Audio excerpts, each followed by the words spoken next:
মাকে ডাকো তো বেবি, বাবাকে ডাকো তো বাবা, ভাইয়াকে ডাকো তো একটু, ভাইয়া, ভাইয়া, মানহাকে ডাকো তো একটু, মানহা, মানহা,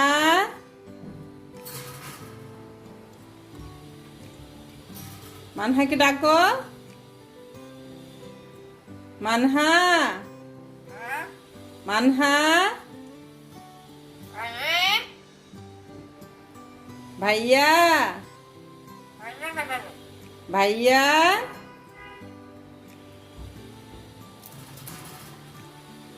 মাকে ডাকো, মা, বাবা না মা, মা,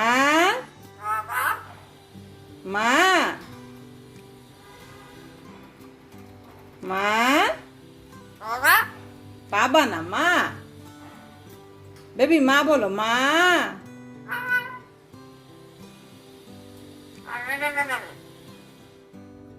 আসসালামু আলাইকুম, সবাই কেমন আছেন?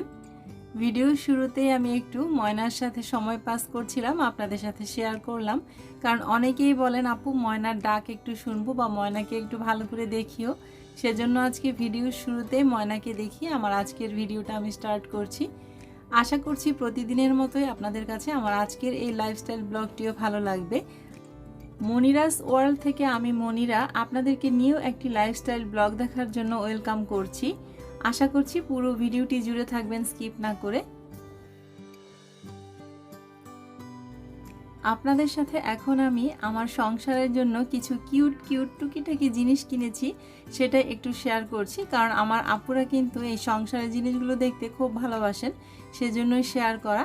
তো আমি একটু আরএফএলে গিয়েছিলাম, আরএফএল থেকে কয়েকটা টুকিটাকি জিনিস এনেছি, আর এমনিতে ভ্যান গাড়ি থেকে কয়েকটা জিনিস এনেছি। তো আপনাদের সাথে আমি সব কিছুই আজকে শেয়ার করব। তো কি কি এনেছি প্রথমে একটু দেখাচ্ছি। এই পাতিলটা নিয়ে এসেছি, এটা হচ্ছে সিলভারের একটা পাতিল আর কি। তো এই পাতিলটা নাকি মানে সিলভার নাকি 500 টাকা করে কেজি। আমার এই সিলভারের পাতিল খুব একটা ইউজ করা হয় না, তো আজকে নিয়ে এসেছি পাতিলটা আমি একটু পানি ফুটানোর জন্য। ইলেকট্রিক ফিল্টার লাগানোর আগ পর্যন্ত তো পানিটা ফুটিয়েই খেতে হবে, সেজন্য এই পাতিলটা নিয়ে এলাম। পাতিলটা 200 টাকা নিয়েছে। আর পানি ছাকার জন্য কিন্তু এই ছাঁকনিটাও নিয়ে এসেছি। ছোট্ট এই কিউট পাতিলটা আপনারা নিশ্চয়ই দেখতে পাচ্ছেন, আমার কাছে খুব ভালো লেগেছে। আর এটা নতুন একটা ব্র্যান্ড, কিয়ামের মতনই, এলোসেফ, খুব ভালো ব্র্যান্ড। অ্যালুমিনিয়ামটা খুব মজবুত মনে হচ্ছে, মানে খুব ভারী। পাতিলগুলো দেখে নিশ্চয়ই বোঝা যাচ্ছে না, কিন্তু ওয়েট আছে অনেক। এটা নিয়েছে 400 টাকা আর কি। এই পাতিলটা এটা নিয়েছি আমি চা বানানোর জন্য। এই তো এই পাতিলটা আমার খুব দরকার ছিল, কয়েকদিন যাবতই কিনবো ভাবছিলাম, তো এটা বেশি ভালো লেগেছে। এটার মধ্যে এখন থেকে চা বানাবো বা দুধ গরম করা যাবে। এটার প্রাইসটা পড়েছে 400 টাকা। আপনারা অনেকেই প্রাইস জানতে চাইবেন, সেজন্যই কিন্তু বলে দিচ্ছি। আর এই ভাতের যে ছোট্ট কিউট পাতিলটা আছে এটা পড়েছে 265 টাকা। আর একটা কৌটা নিয়ে এসেছি আমি আরএফএল থেকে, এটা প্লাস্টিকের না, কাচেরও না, চাচের আর কি। তো কৌটাটা নিয়েছে 110 টাকা। আর একটা স্ট্যান্ড নিয়ে এসেছিলাম, পাতিলের নিচে যে স্টিলের স্ট্যান্ডটা আছে সেটা 200 টাকা নিয়েছে। পাতিলগুলো তো কিনে নিয়ে এলাম, এখন একটু ভালো করে ওয়াশ করে নেই। খালা আসা পর্যন্ত আমার এটা আর তর্স হয়েছে না, আমি এটা আগেই করে ফেলছি। কিন্তু আমার যেটা একদমই করা ঠিক হয়নি, পরবর্তীতে বুঝতে পেরেছি। কারণ এখন যেহেতু শীতের সময় চলে এসেছে, আমার একদমই পানির কাজ করা যাবে না। আমি খুব কষ্ট পাচ্ছি কয়েকদিন যাবত এই ঠান্ডার কারণে। তো পানি ধরাতে আরও একটু বেড়ে গিয়েছে ঠান্ডাটা আর কি। যা কিছুই এনেছি সব কিছু একটু সাবান দিয়ে ভালো করে ক্লিন করে ওয়াশ করে নিয়েছি। আরও কিন্তু কিছু এনেছি, সেটাও আপনাদের সাথে শেয়ার করব, পুরো ভিডিওটি আমার সাথেই থাকেন। তো এই তো স্টিলের এই স্ট্যান্ডটার কথা বলেছিলাম, এই স্ট্যান্ডটার মধ্যে গরম পাতিল রাখার জন্য খুব সুবিধা। তো আজকে দেখে ভালো লাগলো, নিয়ে এলাম। 200 টাকা নিয়েছে এটা। তো সব কিছুই ধুয়ে নেই একটু, আর ধুয়ে নিতে নিতে আপনাদেরকে প্রতিদিনের মতো একটা ছোট্ট বিষয় মনে করিয়ে দিচ্ছি। যদি কেউ আমার এই ভিডিওতে একটা লাইক দিতে ভুলে গিয়ে থাকেন, তাহলে প্লিজ ছোট্ট একটা লাইক দিয়ে ভিডিওটি কন্টিনিউ করবেন।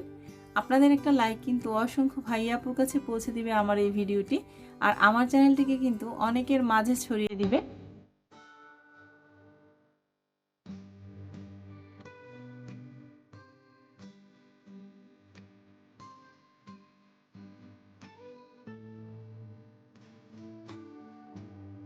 আপনাদের সাথে অনেক কথা বলতে বলতে সবকিছু ওয়াশ করে ফেলেছি, কিন্তু ওয়াশ করার পর মনটা একটু খারাপ হয়ে গিয়েছে। খুব তাড়াহুড়া করে মানে খুব বেশি এক্সাইটেড থাকার কারণে আমি এই যে কাগজটা এভাবে টান দিয়েছিলাম, এখন আঠাটা রয়ে গিয়েছে। কোনোভাবে এই আঠাটা আমি উঠাতে পারছি না। যদি কোনো আপুরা এই আঠাটা কিভাবে উঠাতে হয় টিপস জানা থাকে আপুদের, অবশ্যই আমাকে শেয়ার করবেন, আমি অনেক বেশি উপকৃত হব। কারণ এই আঠা আমি সরিষার তেল দিয়ে ট্রাই করেছি, টিস্যু দিয়ে মুছে নিয়েছিলাম, কিন্তু উঠছে না। তো কি আর করা আর কি। তো এই তো পানির পাতিলটা যে নিয়ে এসেছি ফুটানোর জন্য, সেটাতে পানি নিয়ে চুলায় বসিয়ে দিলাম। তো নতুন নতুন কিউট কিউট জিনিসপত্র দিয়ে কিন্তু সংসারের কাজ করতে খুব ভালো লাগে, আমার খুব ভালো লাগে। আমার মনে হয় আমার প্রিয় আপুদের কাছেও অনেক ভালো লাগে নতুন জিনিসপত্র দিয়ে সংসারের কাজগুলো করতে। তো আজকের পুরো ভিডিওটি জুড়েই কিন্তু আমার সংসারের কিউট কিউট নতুন নতুন জিনিসগুলো দিয়ে আমি কাজ করব, আর সেটা আপনাদের সাথে শেয়ার করব। আমার ডিপ ফ্রিজের উপরে যে ম্যাটটা আছে, আমি সেই সেম ম্যাটটাই কিন্তু আজকে আবার নিয়ে এসেছি। তো ডিপ ফ্রিজের উপরের ম্যাটটা আমার নিয়েছিল 250 টাকা। তো আজকে আমি আরএফএল থেকে আনিনি, অন্য দোকান থেকে এনেছি, সেখান থেকে নিয়েছে 180 টাকা। তো বুঝতেই পারছেন দামের কতটা পার্থক্য। আর এই যে বাটিটা দেখা যাচ্ছে, এই বাটিটা আমি ভ্যানগাড়ি থেকে নিয়ে এসেছি 100 টাকা দিয়ে। আর এখন বাবুর জন্য এটাতে চকোস দিয়ে দিলাম, বাবু চকোস খাবে। আর এই কাচের যে বয়মটা, এটাও নিয়ে এসেছি, আর এটা তো দেখালাম আরএফএল থেকে নিয়ে এসেছি, এটার মধ্যে চকোস রেখেছি। তো এই বয়মটা আমি বেশ কয়েকবার গিয়েছি কেনার জন্য, ভ্যান গাড়িতে গিয়েছি, দেখে দেখে আবার চলে এসেছি, 500 টাকার নিচে দিবে না। আজকে হয়তোবা আমার ভাগ্যটা ভালো ছিল আর কি। তো আমার কাছে মনে হচ্ছিল লোকটা যখন 400 টাকা চেয়েছে, আমি বললাম মামা 350 টাকা দিব। বললো মামা থাকে না, আর অল্প টাকা দেন। বললাম যে না, যদি 350 টাকা হয় দিয়ে দেন। তো দেখলাম দিয়ে দিল আমাকে। এটা 350 টাকা আর বাটিটা 100 টাকা। আর এই তো ম্যাটটা যে নিয়ে এসেছি, আপনাদেরকে একটু খুলে দেখালাম। এটা কোথায় দিব এখনো জানি না, নিয়ে এসেছি, মনে হলো দাম কম তাই নিয়ে এলাম আর কি। আর মাটির হাঁড়ি পাতিল প্লেট বাটি এগুলো ইউজ করলে ধোয়ার পর আমি শুধু রোদ খুঁজি, কোন জানলা দিয়ে রোদ আসছে। তো আজকে এই কাপগুলো মানে মাটির এই ছোট ছোট আমার চায়ের কাপগুলো আর এই দুইটা বাটি এগুলো ছিল, এগুলো এখানে রোদে দিয়ে দিলাম। মাশাল্লাহ, শীতের দিনের রোদটা কিন্তু গায়ে লাগে না, কিন্তু রোদের তাপটা কিন্তু খুব মিষ্টি একটা তাপ, খুব ভালো লাগছিল। তো আমি নিজেও কিছুক্ষণ এই রোদের মধ্যে বসেছিলাম। আর গাছগুলোর উপর রোদটা কি সুন্দর একটা হাসি দিয়ে আছে, তাই না?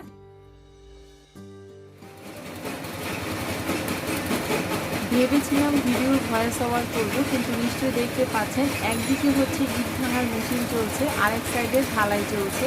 মানে কি পরিমাণ শব্দ যে আজকে বাসার চারদিকে, একদম মাথাটা খারাপ হয়ে যাচ্ছে।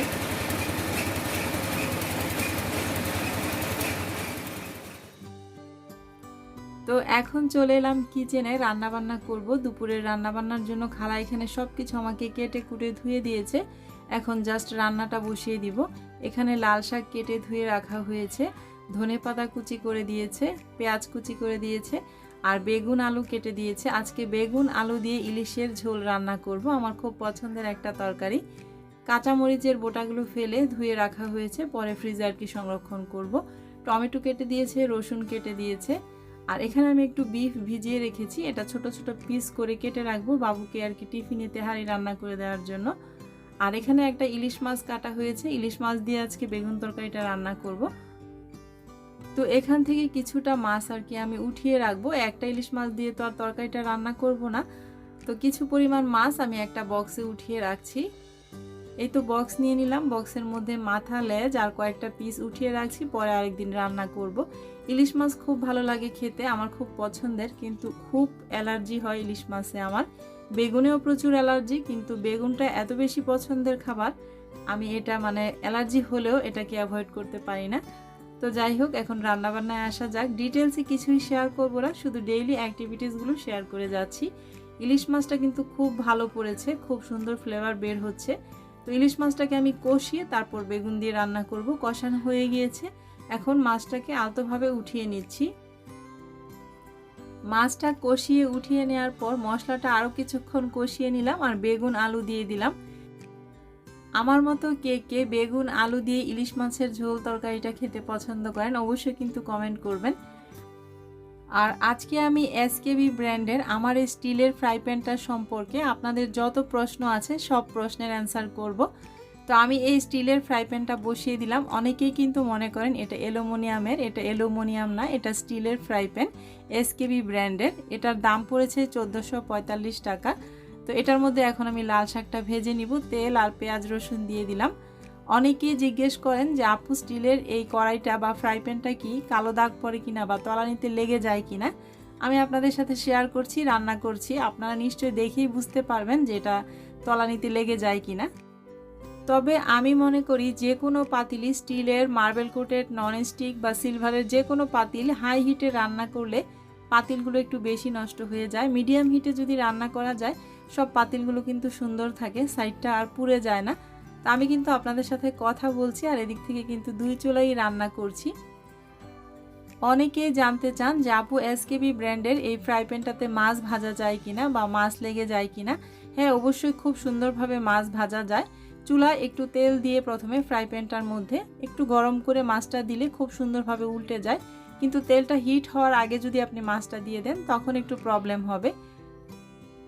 আপনাদের সাথে আমি শেয়ার করছি, দেখেন আমি কিন্তু লাল শাক রান্না করছি, কোনো লেগে যাচ্ছে না, খুব সুন্দরভাবে ভাজা হচ্ছে, কিন্তু কোনো রকম পোড়া লাগার ভয়ও এটাতে নেই।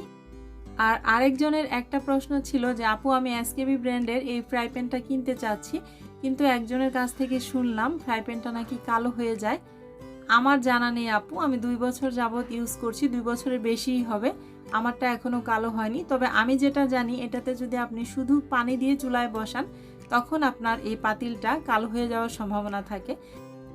স্টিলের যে কোনো পাতিলে কিন্তু খালি পানি দিয়ে চুলায় বসালে সেই পাতিলটা কালো হয়ে যাবে। আপনাদের সাথে কথা বলতে বলতে কিন্তু আমার রান্না হয়ে গিয়েছে। আমি শাকটা ভেজে নিয়েছি আর বেগুন তরকারিটাও উঠিয়ে নিয়েছি। তো বেগুন তরকারির ফাইনাল লুকটা আপনাদের সাথে একটু শেয়ার করছি। মাশাআল্লাহ অনেক ইয়াম্মি হয়েছে আর খেতেও খুব মজা হয়েছিল। আমি তো এখন ভয়েস ওভার করছি। আর আজকে কিন্তু আমি আপনাদের সাথে এসকেবি ব্র্যান্ডের ফ্রাই প্যান কীভাবে ওয়াশ করি বা কিভাবে যত্ন করি সেটাও আপনাদের সাথে শেয়ার করছি। তো এটার কিন্তু আলাদা কোনো এক্সট্রা যত্ন করতে হয় না, আমারটার আমি করি না, আমি জানি না অন্য কেউ করে কিনা। তো জাস্ট এই তারের মাজনিগুলি দিয়ে কিন্তু ক্লিন করলে খুব সুন্দরভাবে এই স্টিলের জিনিসপত্রগুলো ক্লিন হয়ে যায়। প্রথমে তারের মাজনিটা দিয়ে আলতোভাবে একটু নর্মাল পানি দিয়েই আমি ক্লিন করে নিলাম। এরপর আমি একটু ভিম বার দিয়ে আমি এটাকে ক্লিন করে নিব। অনেকেই জানতে চান তারের মাজনি দিয়ে এই পাতিলগুলো ক্লিন করলে স্ক্র্যাচ পড়ে কিনা। আমারটাতে এখনও স্ক্র্যাচ পড়েনি, কারণ আমার তো খালাও ক্লিন করে, আমি নিজেও ক্লিন করি, এখনও পর্যন্ত কিছুই হয়নি। আর আমার পাতিলটা ক্লিন করার পর আমি আপনাদের সাথে শেয়ার করছি। আপনারাই বলবেন যে আমার পাতিলটা 2 থেকে 2.5 বছর হয়েছে কিনা, মানে এটা বোঝা যায় কিনা। নতুনের মতন একদম চকচকে হয়ে যায় কিন্তু এই ভীম লিকুইড বা ভীম বার দিয়ে ওয়াশ করার পর।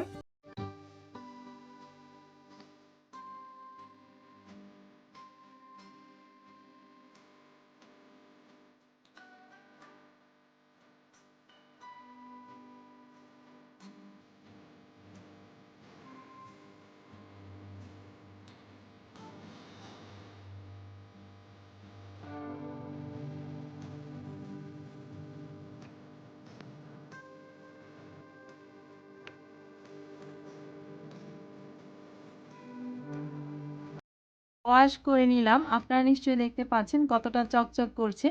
আর সব জিনিসের কিন্তু ক্ষয় আছে, একটা জিনিস ব্যবহার করতে করতে অনেক বছর যখন হয়ে যায়, পুরনো হয়ে যায়, তখন কিন্তু সেই জিনিসটা একটু হলেও ডিসকালার হবেই। এটাই স্বাভাবিক, এটাই বাস্তবতা, মানুষেরই কিন্তু ক্ষয় আছে।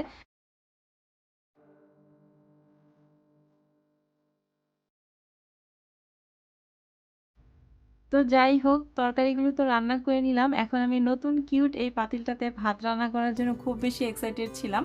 তো এখানে আমি 1 পট চাল দিয়ে ভাতটা বসিয়ে দিলাম। মাশাআল্লাহ পাতিলটা কিন্তু খুবই কিউট। ভিডিওতে আপনাদের কাছে কেমন লাগছে জানি না, আমার কাছে খুব ভালো লাগছে। আর ছোট ছোট জিনিসপত্র আমার কাছে ইউজ করতে বেশি ভালো লাগে। রান্না বান্না শেষ করে গোসল নামাজ পড়ে নিয়েছি, এখন খাবারটা টেবিলে সার্ভ করে নিলাম। এই যে এই বাটিটাতে শাক সার্ভ করে নিয়েছি। তো আগে তো আমার এরকম আরও বাটি আছে, সবগুলোতে আজকে সার্ভ করলাম। তো দেখতে মাশাআল্লাহ অনেক ভালো লাগছে। একটু সুন্দর করে গুছিয়ে পরিবেশন করলে কিন্তু দেখতে যেমন ভালো লাগে, খেতেও খুব ভালো লাগে। তো বাবু আর আমি এখন দুপুরের খাবারটা খেয়ে নিয়েছি আরিয়ানা ক্লাসে। খাওয়া দাওয়া শেষ করার পর কিছুক্ষণ রেস্ট নিয়েছি। এখন 3:30টার মতো বাজে। তো কবুতরগুলিকে খাবার দিতে এসেছি আর আপনাদের সাথে শেয়ার করছি আমার কবুতরের কিউট বাচ্চাগুলো। এই যে উপরের জোড়ার বাচ্চাগুলো দেখালাম, ওগুলো একটু আগে হয়েছে, সেগুলো একটু বড় হয়েছে। আর এই যে এই দুইটার মনে হয় এখনো চোখটা ফুটেনি। খুবই কিউট লাগে আমার কাছে দেখতে, মাশাআল্লাহ। আর এই যে কালো কবুতর জোড়া দুইটা আর কি, এবার একটা ডিম দিয়েছিল, একটা ডিম থেকে একটা বাচ্চাই হয়েছে। কবুতরগুলি কিন্তু সারাক্ষণই বাচ্চার উপরে বসে তা দেয়, যখন খাবার দেয় তখন শুধু খেতে উঠে আসে।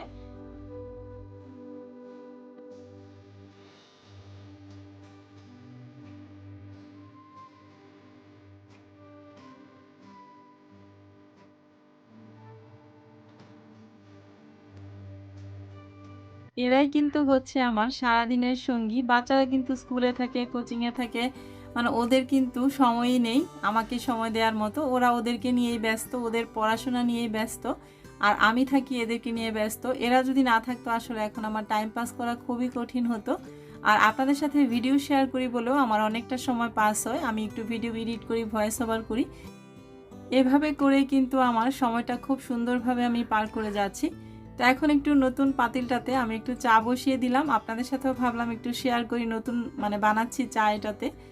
বাচ্চাদেরকে জিজ্ঞেস করলাম চা খাবে কিনা, কেউ খাবে না। তো আমি আমার জন্যই শুধু চা বানিয়ে নিলাম। একটু বিস্কিট নিয়ে নিচ্ছি, একটু বিস্কিট দিয়ে চাটা খেতে আমি পছন্দ করি। দুধ চাটা যদিও আমার খাওয়া উচিত না, তাও আজকে মনে হলো যে একটু খাই। আর যেহেতু শীত চলে আসছে, কেন জানি একটু চা খেতে মন চায় এখন। সব মিলিয়ে এই ছিল কিন্তু আমার আজকের ভিডিওটি। আপনাদের কাছে যদি ভালো লেগে থাকে প্লিজ আমার চ্যানেলটিকে সাবস্ক্রাইব করে দিবেন, লাইক কমেন্ট শেয়ার করবেন। আর যদি কোনো ভুল ত্রুটি করে থাকি ক্ষমা সুন্দর দৃষ্টিতে দেখবেন। মনিরাস ওয়ার্ল্ডের নেক্সট একটা ব্লগ নিয়ে আপনাদের সাথে আবারও দেখা হচ্ছে। আজকের মতো বিদায়, আল্লাহ হাফেজ।